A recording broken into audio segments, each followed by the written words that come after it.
Meanwhile, massive shout out to Ducklings in the chat for the raid. Hey, porque los dos? Porque no los dos. Massive shout out. I hope you enjoyed your stream, Ducklings. For those wondering, Ducklings does sometimes cast on this channel some of the Latin American events, and he was streaming, I believe, Guilty Gear. So hope you enjoyed yourself. Ooh. Oh, that's been on his streaming list for a long time. Or rather, a game that he wanted to stream for a long time. Yep. Yeah, but he got into it.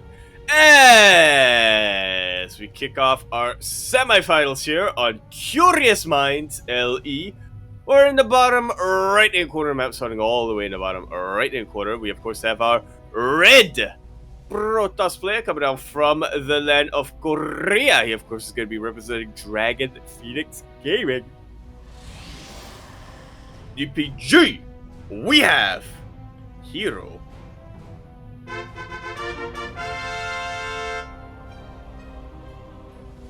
And spawning in the top left-hand corner of Curious Minds LE, we have the Chinese Protoss player. He just took down Gumiho 2-0.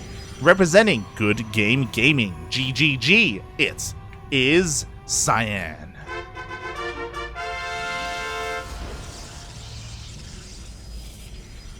After all of the chaos we've seen, both in Cyan versus Gumiho, and also in herO versus S, I would be very disappointed if we get any macro games. Okay, maybe one. It's a best of 5. I'll allow one, but yeah, I really want to see how both of these players just try to outfox the other. True. It's one of those things where we saw how aggressive the PvP of Zest versus herO was, but at the same time, if you remember, it was typically Zest being the aggressor. It was typically him being the one to just kind of end things early, stay on one base a little bit longer, go into things like DTs, right? Whereas herO was typically the one to focus a little bit more on expanding and you know, taking a Nexus. So we'll see if the same thing happens here. So far, it looks to be the case. Pretty much, as both players opening up very, very similarly. Of course, the main difference is Cyan gets a little bit of a block off here on herO. Makes it a little bit more annoying to expand. Yeah, exactly. Both of them keeping an eye on each other's bases. herO is the first to throw down his Nexus. Cyan still not throwing his own down, just focusing a little bit more on his tech, on his pylons. Eventually, he should have his own Nexus, though. Yeah, he wants to throw it down. It's already getting prepared. And he should be able to get it without too much difficulty. Too much opposition. Beautiful. What's also important is that both players scattered each other and they both saw each other's Stargates. So we do see that herO is the first to go into Phoenixes. Cyan sees this, by the way, but he still goes... Okay, there we go. For a moment there, he was making an Oracle, but he cancels and he himself is going to Phoenixes. Time to phone out Rotterdam. Oh boy, everyone get ready for some Phoenix on Phoenix action. I gotta be... Now thinking about it, I gotta be honest, when was the last time we saw Phoenix versus Phoenix in a PvP? Oh god. It's been a good while. I vividly remember seeing Phoenix versus Phoenix on Oxide once. That was a while ago last year. It was. That was an old... That was a very old map pool, and by old, very old map pool, I mean the last one.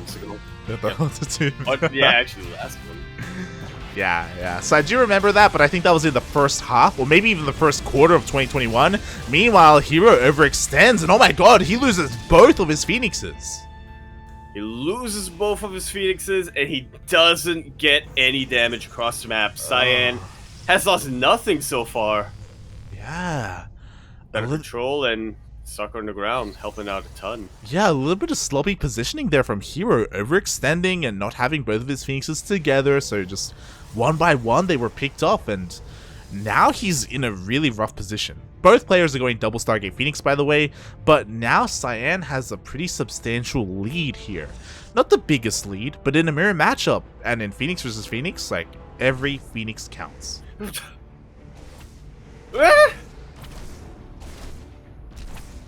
that a full wall? It is a full wall. He can't get out. He can't take a third. He wants to expand. What? He just tried to push himself out. He wants to push himself out.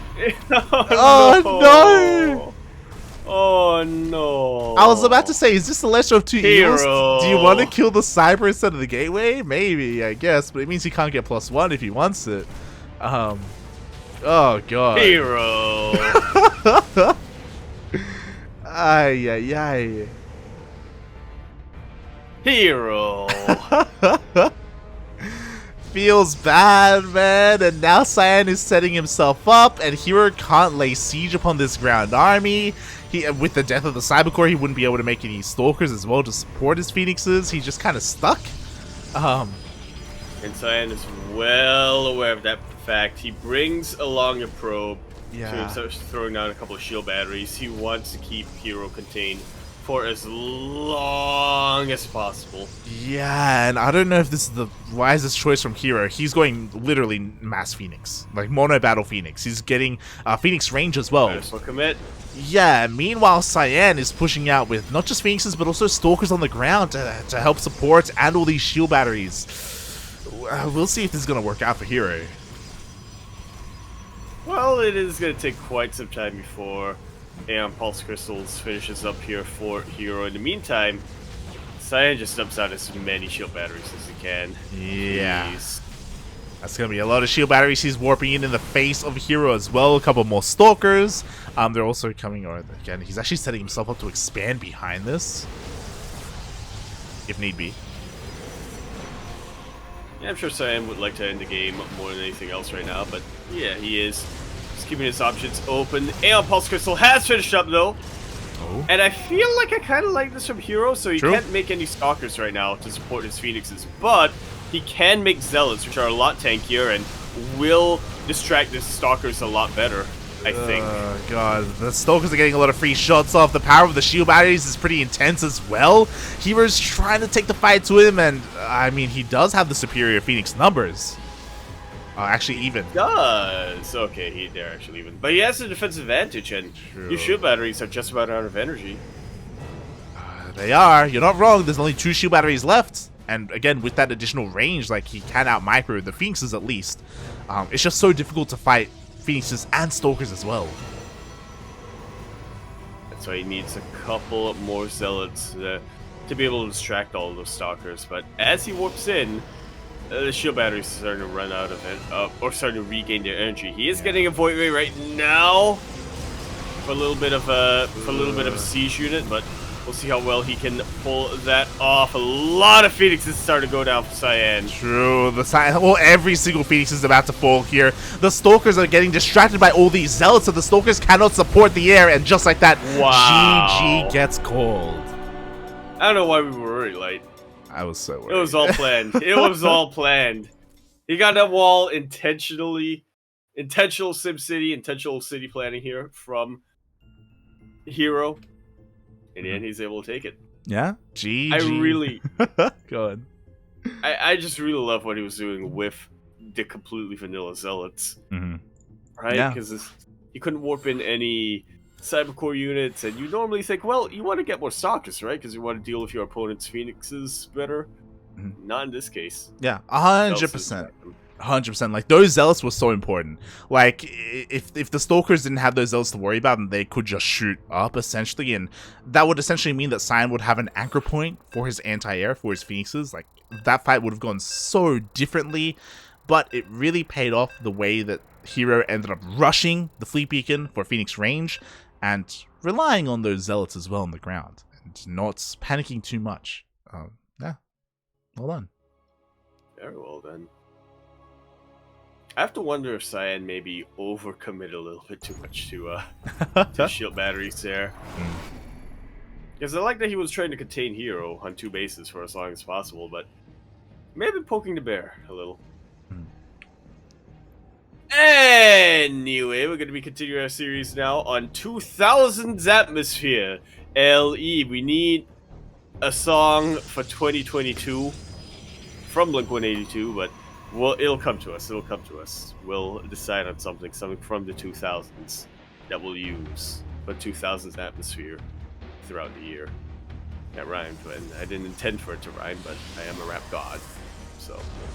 What are you talking about right now? In the top right-hand corner of the map, starting all the way in the top right-hand corner, we have our red Protoss player coming out from the land of Korea. He is, of course, going to be representing Dragon Phoenix Gaming, DPG. He is herO.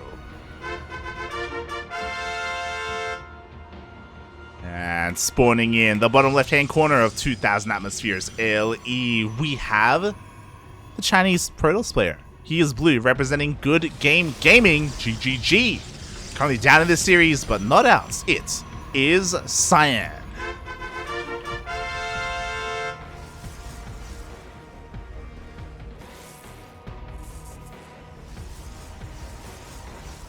And, yeah, go on. Yeah, I'm definitely satisfied that we got a Phoenix War in game number 1, especially with how that played out. I'm just curious as to how they'll switch it up for game number 2. Yeah, it was pleasantly surprising because you brought it up. We don't see Phoenix versus Phoenix too often on this channel, despite the sheer amount of PvPs that we've casted over the course of 2021. In Korean PvP, it honestly doesn't happen too often at all. Like, between Zest and Creator and herO and Classic and all these guys, like, it just doesn't really happen too often. So yeah, I enjoyed it. Yeah. Yeah. Some nice diversity, as opposed to like the one base play that we see, or Blink Stalkers into Disruptors. Oh, yeah. 2 Stalkers versus 2 Adepts, but hold up, what's this? The player who gets Stalkers is now getting Adepts, and the player who's getting Adepts is now getting Stalkers. Yeah. It's usually what we're used to when it comes to Korean PvP. Yeah, and you know, who goes Disruptors or who goes Charge Lot Archon instead, right? But yeah, it was pleasant. It was refreshing to say the least. A great way to start 2021. Again, if you want to, sorry, 2022. Great way to end 2021. 2021 has never ended in my mind. So, and I was about to say that here we see something that we're a little bit more used to, and that is both players opening up very differently here. Stargate opening from Cyan. Meanwhile, we do see a Blink opening from herO. Interesting.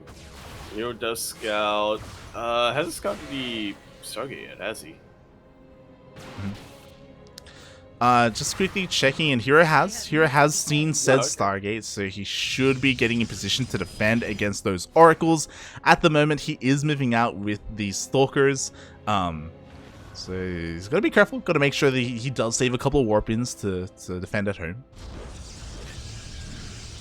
Yeah, last thing he wants is to, all of a sudden, mouse back to his base and notice that he's missing an entire mineral line. Yeah. I mean, thankfully for Cyan, or I guess for herO, is that everything is stuck here at home.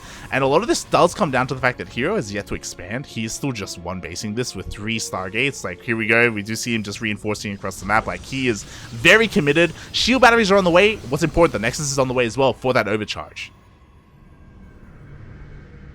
Yeah, it is very, very hard to one-shot a Void Ray, especially if they get to dead air in time.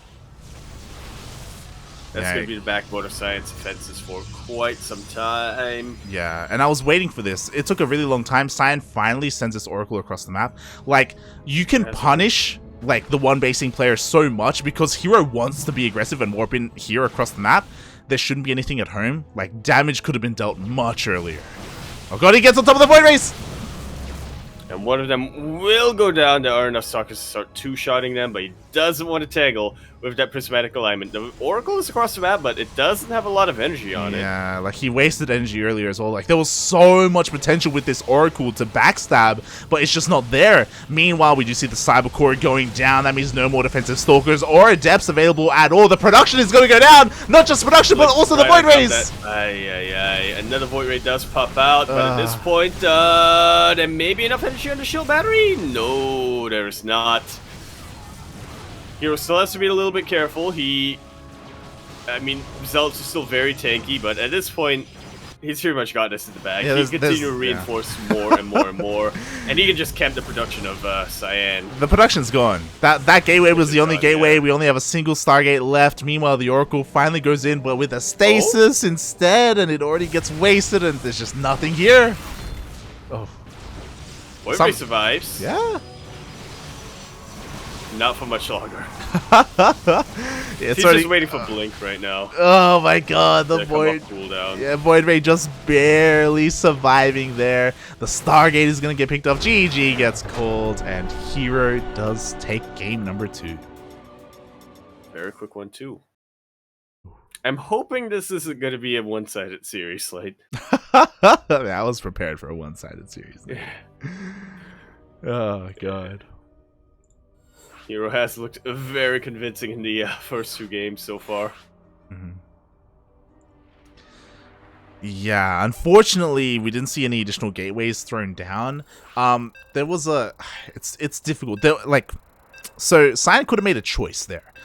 When he recognized that it was just a 1-base all-in from herO, either to let the Nexus finish for overcharge, which is great, or cancel the Nexus and maybe throw down 2 more gateways. So you have those resources for your production, so you can warp in a little bit more. And yeah, he gambled a little bit, and it did not work out at all. Yeah. I guess some of it also does go back to just, the build orders. But that was then. This is now. We are getting into Leningrad LE.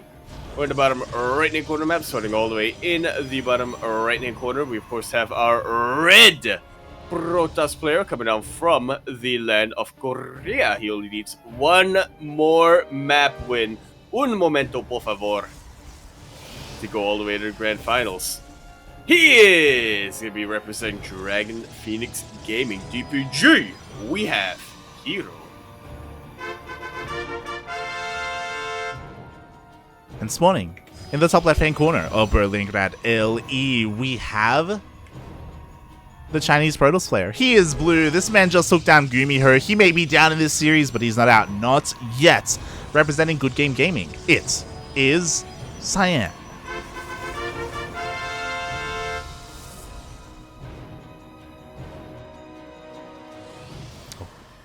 How does he switch it up? We also didn't get to talk about it, but Cyan was also being very greedy as well when it came to his building positioning. If you recall, he actually threw it down on the low ground, like his initial pylon and his initial gateway. And usually you only do that on maps like your Oxides or your even, oh my god, what's the other one? Oh god, it's... Yeah, Planet of Altars, yeah, that works as well. Basically maps where the natural has a ramp leading up on top of it. Exactly, mate, exactly. So it's that much more defensible to get away with a greedy opener like that. Not 2,000 atmospheres, as we saw, like, his production was vulnerable, and herO took full advantage of that. Just camping that production for as long as possible, yeah. Can't really get away with that when you build on top of a ramp. It's that much more difficult for your opponent, or for the aggressor, I should say. Exactly, and it's not like it like loses you, it straight up loses you games. It's just something that you have to bear in mind if you're a player being that greedy, and you have to be able to have responses set up in case aggression comes your way, and know how to deal with it. That's what MaxPax does quite a lot, despite just going for a greedy opener time and time again. Like, if we see 1-base play, like, his defenses are just so solid. And that's why he's top 4. Yeah. What's up along the side? Say. I think the last time I checked, he was like top 10 in Ali Gulag. MaxPax? Yeah. Oh. I didn't know he was that high. Yeah. He's getting the Skylar levels. He is. Getting quite high, mate. Quite high. Still don't know what his face is. Or his name. One day, mate. One day. I'm surprised Psystorm hasn't asked him for, like, selfies or stuff like that. Not gonna lie. I feel like that's good branding, though. Mystery Man. I guess. That's what we wanted to do with Starduck, but then, we found out better branding for him was his webcam. It really was. It really was. Speaking of branding, by the way, herO, he's here across the map with his stalkers. Oh, actually doesn't get caught out. Ends up baiting out 2 of these force fields. Already a really big win here for herO. Yeah. That's fewer haloops for Cyan. That's a lot less scouting that can get done, and obviously if herO follows this up with something a little bit more aggressive, then he won't have Guardian Shell or more force fields available to him. Speaking of aggressive, we do see Cyan going for a Robo Opener, so this should lean towards a War Prism. There we go, War Prism is on the way, so he is looking to be the aggressor here. This does obviously delay things like tech, you know, there's no Blink, there's no Forge, there's no +1, like herO is setting himself up really nicely to go into the mid game, but he has to survive this early War Prism aggression from Cyan, but oh my god, he sees it. He does, suddenly. These all these sentries that can only mean one thing. That's forceful ram. Oh yeah, exactly. This can be really terrifying. Cyan is pushing out across the map.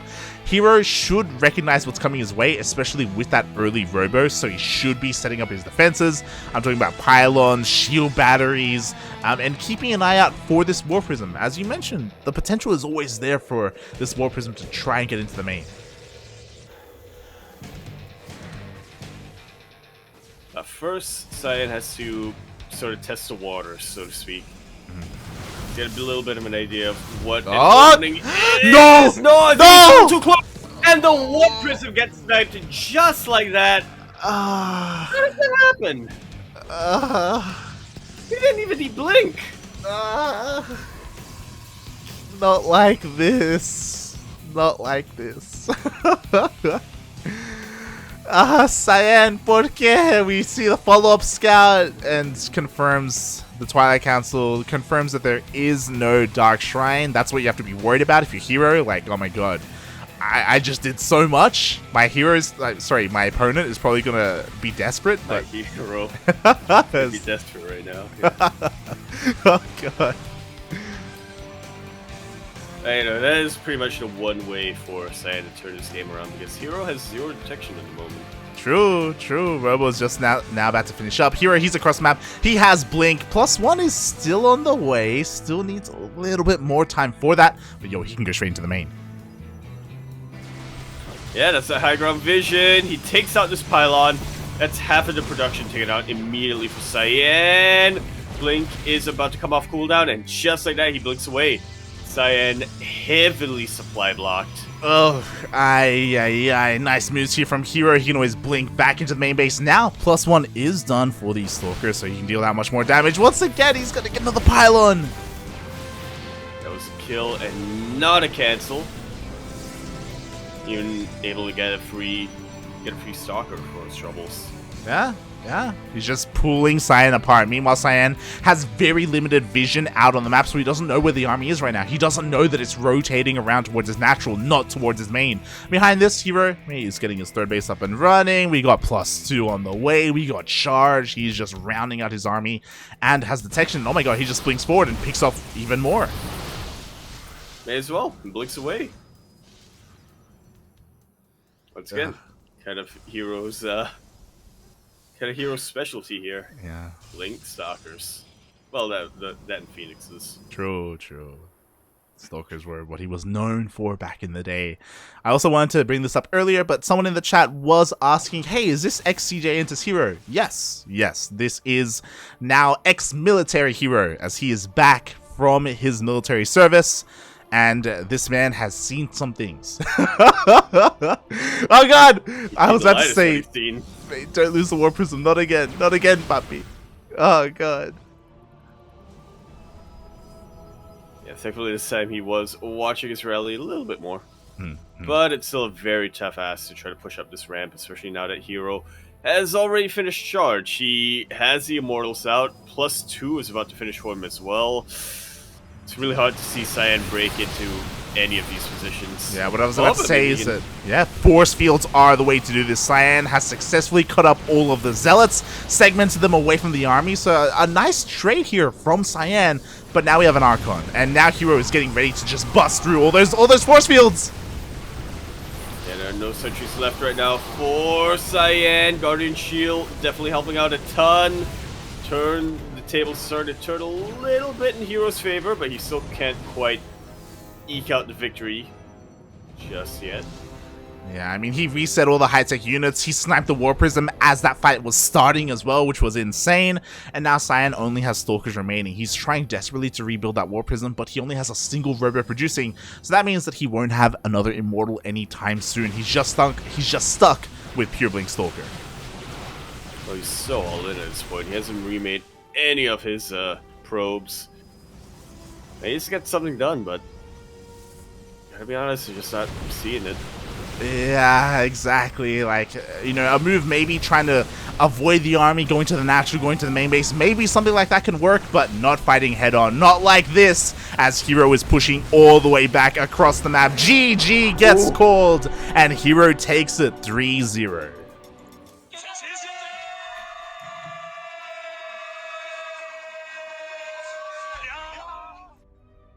GGG herO. It's gonna be our first grand finalist for the evening. GG, well played. Congratulations, herO. Really showing his dominance in PvP. We saw it against Zest earlier, and he just confirmed it here against Cyan. He's like, man, do I have any doubters in the chat? I hope, man. I hope not. I hope not. Damn. I mean, I was hoping for a closer series. I was expecting a bit of a closer series. But I'm definitely with you on that one. herO was always going to be the Protoss favorite here, especially after taking out Zest, but it looked like Cyan was getting back in form after his series against Gumiho and after his series against Maxed.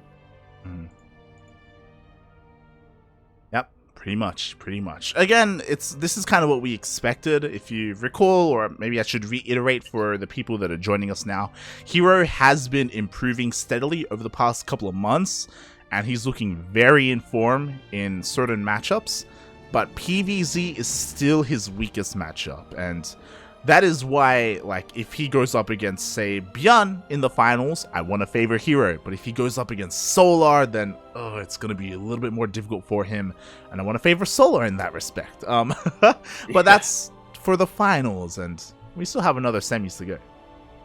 Indeed, we do, and unfortunately, it looks like we just missed the lobby. They are getting into game, I imagine, number